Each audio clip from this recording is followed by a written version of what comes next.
Et pourtant, vous montrez que, et vous le révélez, que Vichy et les nazis ont été furieux parce que pour eux, le Veldiv, c'est un échec. Exactement, c'est ça le paradoxe. C'est à la fois la plus grosse opération qui a eu lieu contre les Juifs en Europe de l'Ouest. 13 000 personnes arrêtées en moins de 2 jours. Il n'y a pas d'équivalent nulle part ailleurs en Europe de l'Ouest.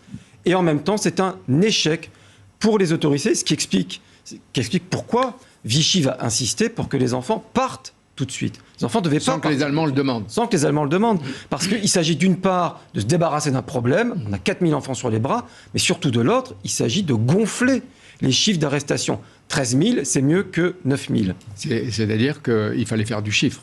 Il fallait faire du chiffre. À la demande des Allemands et les policiers, enfin... Bousquet avait promis aux Allemands, le 2 juillet 1942, Bousquet, le chef de la police, avait dit « Vous aurez le nombre de juifs étrangers que vous voulez ». Donc l'idée, c'était de leur donner le maximum de personnes.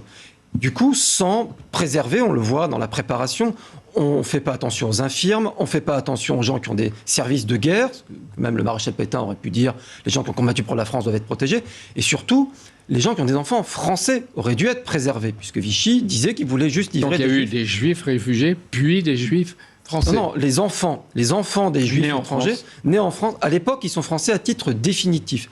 Même Vichy ne les a pas dénaturalisés. On a 3000 enfants français qui sont livrés. Jamais Vichy n'a livré plus de juifs français que pendant la rafle du Veldiv. Avec beaucoup d'enfants.